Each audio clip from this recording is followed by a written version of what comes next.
the internet has been outraged that Mary of the upcoming show on Netflix, Mary, is being played by a Jewish Israeli woman. Mary, of Mary and Jesus Mary, was a Jewish woman, and indeed she was an Israelite. So we're going to talk about what Jesus was and what Jesus was not.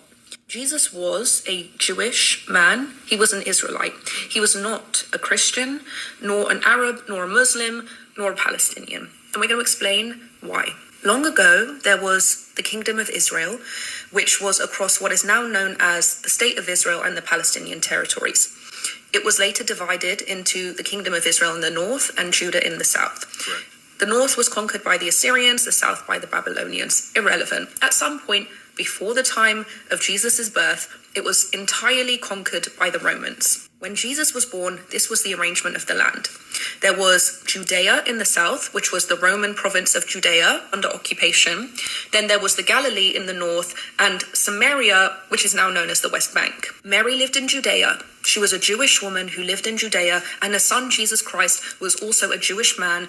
They were of the tribe of Judah, which is one of the 12 tribes of Israel. Both Mary and Jesus were Israelites. Not only was Jesus Jewish, Jesus was a Jewish rabbi. Let's talk about what Jesus was not.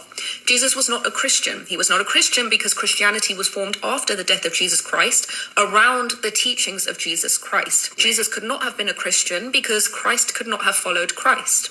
Even social media doesn't allow you to follow yourself. 1 + 1 Palestinian national identity, which today we understand refers to Palestinian Arabs, did not emerge until the late 1800s, early 1900s. It was formed in reaction to the collapse of the last Ottoman Caliphate, so when the land was under Turkish rule, and indeed in reaction to Zionism. So when the Jews sought to create a Jewish state, at the same time, the Arabs of Palestine were creating a project for an Arab Palestinian state. Now, before this time, and before the creation of the State of Israel, Palestinian meant Jews and Arabs and Christians and everybody else who lived on that land. Just for an example, what was once called the Palestine Post, which was a newspaper in Palestine that was created and run by Zionist Jews, eventually became the Jerusalem Post, which it is today, after Israel was created. But the Palestine Post at the time referred to Palestinian Jews. The term Palestinian, referring to Arab Palestinians, is a modern concept. And then people will say, but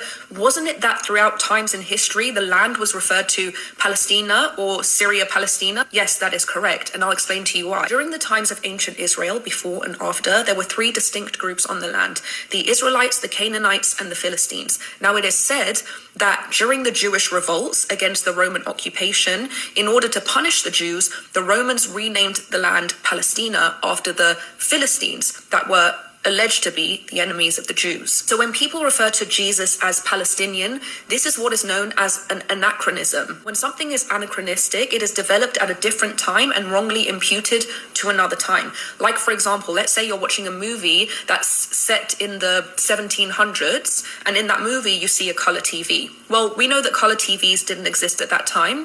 It was developed much later, and so putting that in the movie makes it anachronistic. So when you refer to Jesus as Palestinian, and you're talking about a Palestinian Arab identity, that is anachronistic because that identity, which was formed after the 1800s, did not exist 1800 years earlier. The other thing Jesus was not was Arab. Why was he not Arab? Okay, so the term Arab refers to a person who is from the Arabian Peninsula. It refers to the area that now encompasses the UAE, Yemen, Saudi. During the 7th century, Arabs from the Arabian Peninsula conquered much of the Middle East, and when they did so, they Arabized and Islamized the land. Jesus' time was about 600 to 700 years before that, meaning that Arabs from the Arabian Peninsula had not yet arrived on the land. Arabs came to the land during the 7th century, after which there were 400 years of settlements, and that's what brought in the Arab and Muslim identity to the land. Let me just add as a side note, that doesn't mean that all the Arab Palestinians of today are just Arabs from the Arabian Peninsula. They also have a mix of indigenous DNA, and the reason for that is because the indigenous peoples of the land, the Israelites, Canaanites, and the Philistines, were forcibly converted at the time of the 7th century conquests, and because they were converted, those that were once Israelites, Canaanites, and Philistines became the the people who identified as Arab and Muslim. And that's why the Palestinian population also has a mix of indigenous and Arab DNA. Lastly, Jesus was not Muslim. The reason he was not Muslim is because the religion of Islam was not created until 600 to 700 years after Jesus's lifetime.